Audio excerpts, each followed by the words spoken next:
شکرانه به راکړه. وی څومره شکرانه غواړې، یعنې څونه اجرت غواړې؟ وی 40 ګړې چیلې، دې ته شکرانه وه. ته دا شکرانه ورکه چې دم کار کوي که نه کوي. نو بشیر جان مونږ ته وایي دم را باندې واچوه، خېټه مې غټه شوې. مې بشیر جانه چې 15,000 دمونه در باندې واچوم، خو چې شکرانه دې نه رېستې جوړېږي نه. شکرانه نه راکې او دم را باندې واچو. شکرانه به ورکې. یو سړي ماشوم راوست استاد جي له، وی په ده دم واچوه. دم یې پې واچو نو 15 روپۍ وله ورکړه. ماشوم ژړل ټیک شو. چې کور ته لاړ، هغه سړی واپس راغی. وی استاد جي هغه ماشوم خو په لاره ټیک و، خو کور بیا په ژړا شو. استاد جي ورته وی د 15 روپو د دم زور د کوره پورې وي. یو حدیث کې راځي چې سورت فاتحه دې ته سورت الشفا م وایي، په دې کې د هر مرض شفا ده.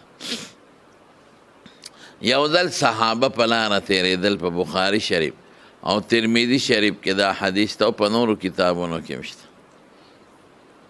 نو په لاره کې د صحابو یو ځای کې شپه راله. نو دی خو مسافرو اوږي، نو دا خلکو نه یې ډوډۍ وغوښته چې موږ له ډوډۍ راکې، موږ مسافر یو اوږي. هغې ډوډۍ ورنه کړه، شومان و شوم پړق. ګنې لکه چې میلمانه راځي، څونه ډوډۍ به خوري کمبخته. د میلمه دا رزق تا سره خدای ولیکه، خوشحاله شه چې ستا روزي میلمه وخوري.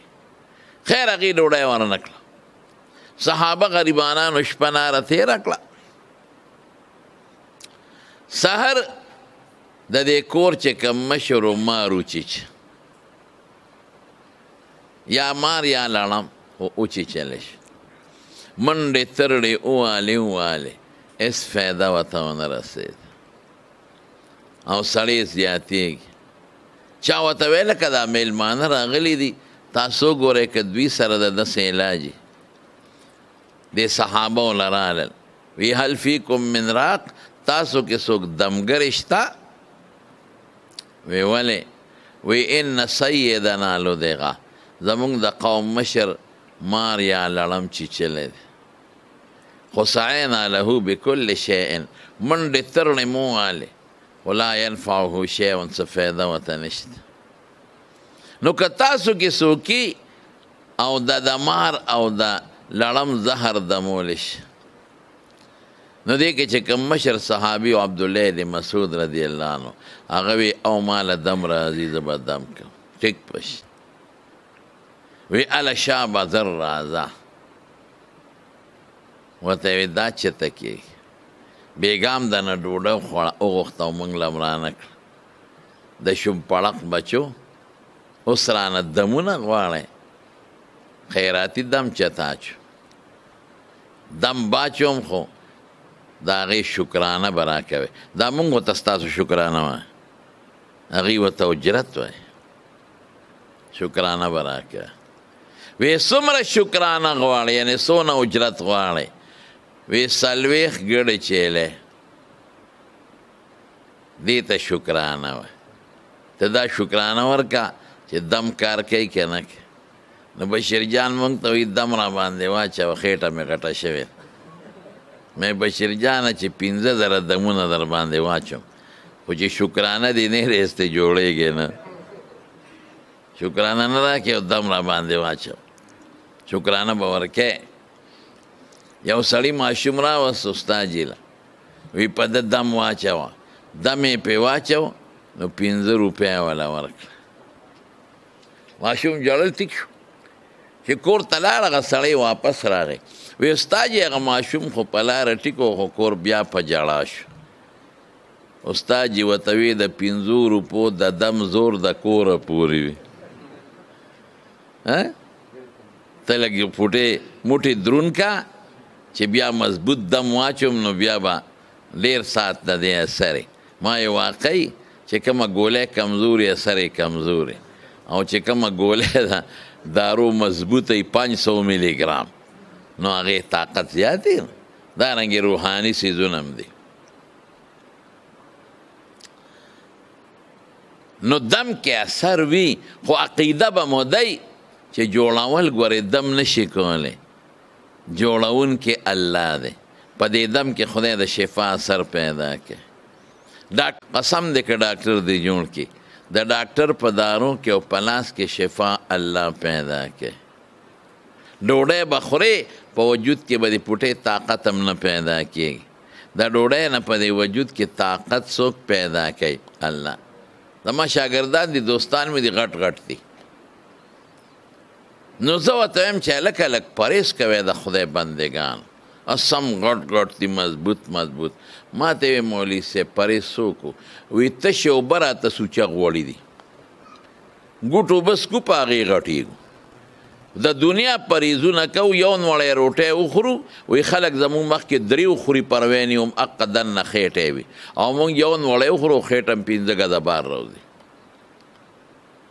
د خدای شان دی د وجود لره د ډوډۍ نه او د دارو نه طاقت الله ورکوي نو جوړونکي خدای دی ګورئ دم به استعمالی خو د یو ظاهري سبب په بنیاد لکه ډاکټر چې د علاج کوي او ایمان به دې دی چې مؤثر حقیقي الله دی په دې دم کې د شفا تاثیر به څوک اچوي الله باچ حضور پاک به مریضان دمول بسم الله تربت وردنا بریقت بعضنا لیشفی سقیمنا وباذن ربنا خدای به جوړونکي دا به ورسره وي عیسی علیه السلام معجزه وه مړي به پې خدای جمع دي کول خو ټکې به یې څه وې هغې ته قم باذن الله د خدای په نوم پاسه قسم دی که د الله د ذات نه او د الله د مبارک نوم د برکت نه اسم ګورې نه کېږي دا ضروري شی دی خالق مالک قادر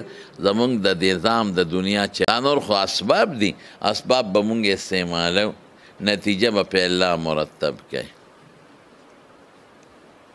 نو دم یې پې واچو نو خدای پاک جوړ که سړی نو هغه څلوېښت ګړی چیلی ته په مخه کړی نو ملګرو ورته وایي دا دې څه چلو که تا خو په دم پیسې واخیست دا نه تقسیمو د حضور پاک نه به تپوس که نو لاړ مدینې منورې ته حضور پاک ته هله وی د الله رسوله دغسې د دم واچو او په هغې یې څلوېښت ګړی چیلی مزدوري شکرانه چې ورته موږ واغېسته نو رسول الله مبارک ورته وی څه دم دې پې واچو وی حضرت صورت فاتحه مې پې ولوست او حدیث کې راځي خوله کې به یې لاړې چوپ کولی او په مریض به یې توکلی وی تا ته څه پته وه لکه چې دا دم دی ګورئ وی صاحب څلوېښت ګړی چیلی هم چې راوستی دی نو د بخاري د حدیث الفاظ دا دي ان حق ما اخذتم علیه اجرا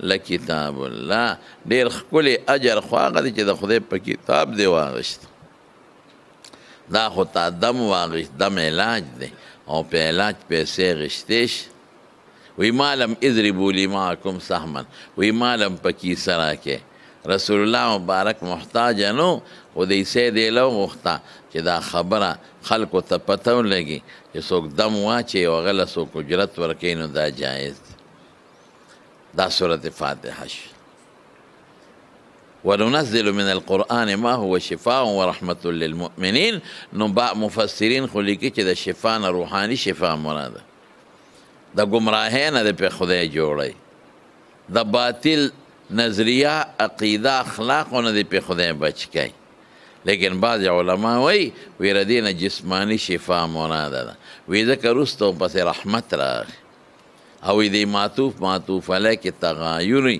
نو د هغه رحمت نه روحاني شفا مراده ده نو د شفا نه جسمانی شفا مراده شي دا د قرآن شریف رونو برکات خدا ګورې مضبوطه عقیده غواړي کلکه روحاني څیزونه چې وي هغه کلکه عقیده غواړي که مضبوطه عقیده نه بیا کار نه کوي دا به په خدای انا عند ظن عبدي بي حدیث قدسی دی په الله به مضبوط ګمان کې چې الله زه دا دم استعمالوم دا تلاوت کوم دا صورت فاتحه ویم خو خدای دې کې به د شفا طاقت تاچي د دعا متعلق رسول الله مبارک فرمای چې د خدای نه سوال کوي نو یقین ساته انتم مستيقنون بالاجابه یا موقنون د دعا د قبلېدو کلک یقین ساته. خدای پاک د چا نه مجبوره خو نه دی او نه په چا کمزوری دی او نه خدای پاک سره څه شی نشته، هر څه ورسره شکر نشته. نو زما وروڼو قرآن ډېر برکتي کتاب دی. کور کې د قرآن شریف تلاوت کوئ ښه، څومره دوستان چې روزانه په کور کې د قرآن شریف تلاوت کوئ، سهار هم کوئ، مازدیګر او ماښام هم کوئ او په بچو قرآن شریفونه زده کړئ. دا وګوره دا ماشومان دي دا درې واړه او دا ماشوم هم ده، دا دې ګوره په خپل کور کې قاري صاحب محمود صاحب ولا راغلی دی او ورته قرآن شریف ښودلی او نن څومره د خوشحالۍ خبره ده. یوازې دا نه ده چې حامد صاحب خوشحاله دی، د هغه دوستان هم خوشحاله دي او الله خوشحاله دی. غټه خبره دا ده چې د خدای په قرآن څوک د خوشحالۍ اظهار وکړي، صدقه وکړي، ډوډۍ وکړي او خرچه وکړي، نو دا د خوشحالۍ خبره په دې الله خوشحالېږي. نو خوشحالي خو د خدای لاس کې نه، غم هم د خدای لاس کې دی. نو چې یو سړی الله خوشحالوي چې الله به خوشحاله کړم، الله داسې نه چې الله خفه دی او خوشحاله به شي، نه، زه هغه کار کوم چې الله ډېر خوشحاله شي او زما نه الله خوشحاله شي، زما د بچو نه. نو انشاءالله الله پاک سره د خوشحالۍ زمونږ د خوشحالو او د خفګانونو چابیانې دي، نو موږ له به هم خدای خوشحالي راکړي که خیر انشاءالله العظیم. نو بهر کې دا څو خبرې مې ستاسو خدمت کې وکړلې او ډېر زیات خوشحاله شوم. حامد صاحب او د هغه دا ملګري دوستان مې ولیدل، بیا به هم راځو که خیر انشاءالله. خو خدای د خوشحالۍ موقع پېښی او د غمونو نه دی الله دوی ساتي، نو بیا به هم راځو انشاءالله العظیم. نو الله یې د اجتماع مبارکه کړي. دا بچی دی خدای پاک دیندار او صالحان لوی کړي. بچی راشه چې زه راته اوس بل ماشوم څه شو.